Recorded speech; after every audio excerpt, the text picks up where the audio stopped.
Good evening. I'm Lieutenant Colonel George Bivens, Deputy Commissioner of Operations with the Pennsylvania State Police. And I'm very happy to be standing here in front of you to announce the capture of Michael Burham a short time ago here in Warren County. I'm surrounded by some of the members of the team. There were certainly many more, and we owe them a debt of gratitude for all of the hard work, dedication, and risk that they all took to do what we told the citizens of Warren County we would do, and that is to keep them safe. So at 3:57 this afternoon, our tip line received a call from some residents on Jackson Run Road in Conewango Township, Warren County, about a suspicious individual. We mobilized resources that I told you we have done many times, including a significant number of personnel on the ground, aviation assets, canines, and formed a very large perimeter around that area.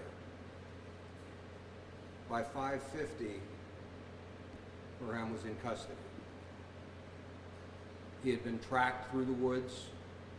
As he approached, well, I'm going to look at the name of the road here, Logan Road, he encountered perimeter troopers there, attempted to prone out and hide, and was approached from behind by members of the Marshals, the Border Patrol, and Pennsylvania State Police CERT.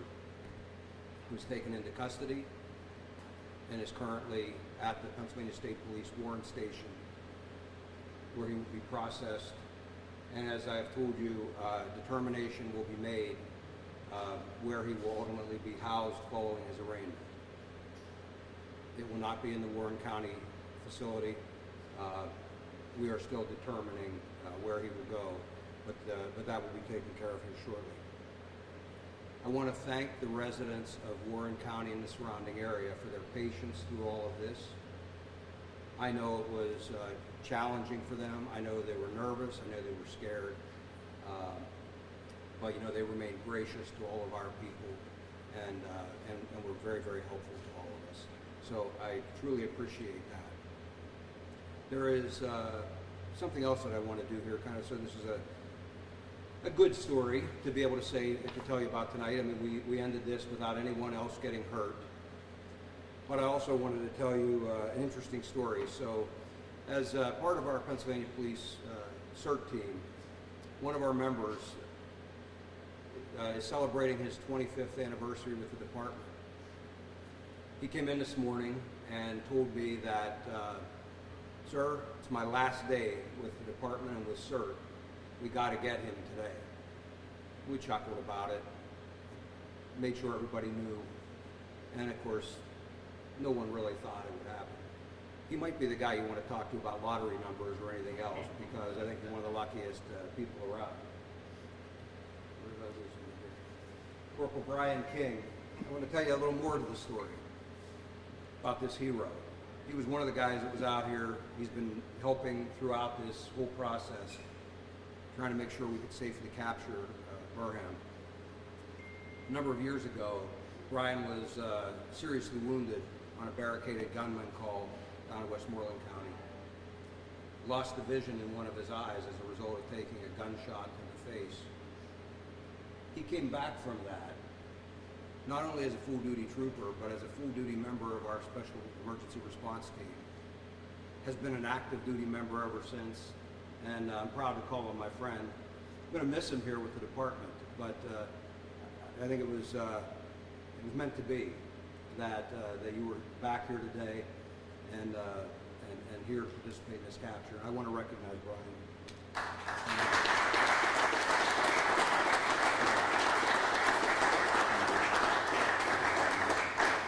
So what the Colonel is not explaining to you is the reason why I was able to do that was because of him. He's humble, he won't admit that, but that's the reason. So I'm going to recognize him.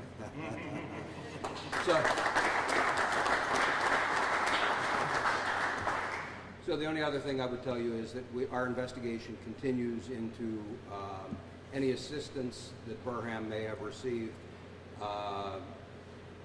and discussions will occur in the future with the district attorney's office if we believe we have sufficient evidence to prosecute anyone. And with that, I would be happy to take your questions. Can you share more about the tip that came in? And we're hearing that, you know, a dog had maybe been barking and the owner went out and saw it. Is that correct? Can you elaborate a little more? That is.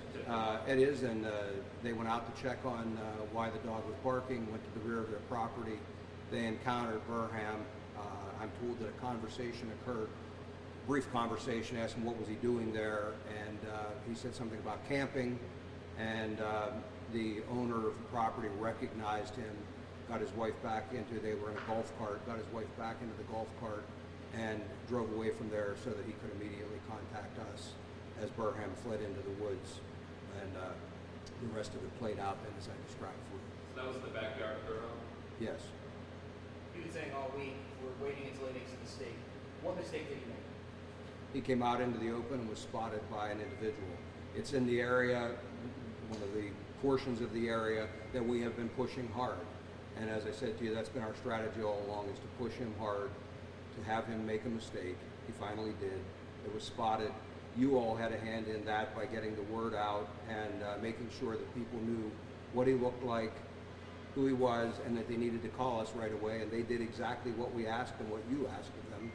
And so he's in custody. What was his physical condition when you found him? He's been on a run for over a week now. Looks tired and worn out, as we thought that he might. He's still wearing his prison pants turned inside out. He was dirty, wet. Do you seem malnourished or dehydrated or anything like that? I don't know that I would call him malnourished. It's hard to tell from just looking at him. Again, I would characterize his condition as worn out. Were there words exchanged from him that you can share with us? Did he say anything? We're not going to discuss what was said there. Again, he's being taken back to the station.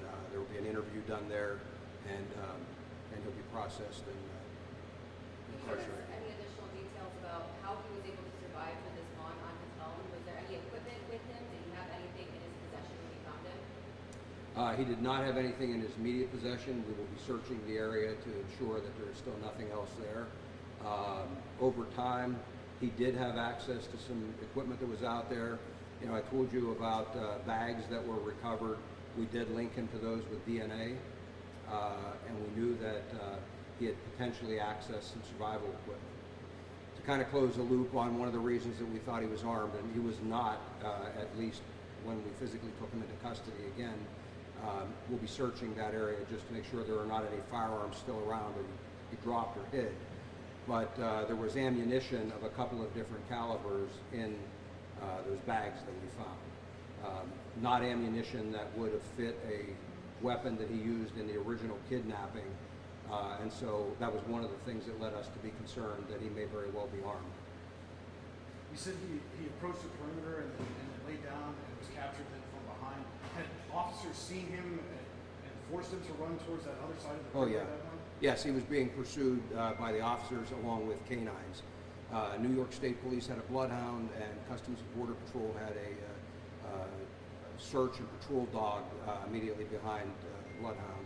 And so, yes, he was being tracked and pushed by a line of tactical members. Did he attempt to resist or run away again after officers were within the immediate No, he was vicinity? taken into custody at gunpoint. Will he be arraigned on the escape charge tonight? Yes. Where will that be? I don't know. Do you have any idea? No, we'll have to let you know about that. Will he be facing any additional charges beyond the escape charge tonight or just that? That's to be determined. Yeah. Do you still feel he was being helpful along the way? As I said, that'll be part of the ongoing investigation, and if we can prove that he was, there will be charges filed for that. Can you talk about the feeling among the search teams now that he's finally, in custody? What are you feeling after this almost 2-week search? It's a great relief. All of us were always concerned that we would end up with a citizen harmed in some way, or even one of the officers harmed in one way. There's a lot of responsibility when you put a team like this out into the field. And again, knowing that he had ammunition and may very well have a weapon, that he has used a weapon in the commission of crimes before, that he was suspected in another homicide, He really had very little to lose in this whole search that we conducted. And so it would not have been a surprise to me if there had been a violent encounter at the end. And so you're always worried about things like that. So to not have that play out, it's a good day. Sir, now that he's in custody, can you tell us how many stockpiles there may have been and whether there were stockpiles near where he was ultimately found? There was not a stockpile in the immediate vicinity of where he was found, but we know that he was through the area where the stockpiles were. They were primarily south of Warren. He had identified two, and we found a third. And I say he had identified, we had maps that were also in his bag that identified some locations that he had stashed things. Again, I thank you all for your help in getting the word out to the citizens, and we're just very happy that it's come to a conclusion in this way.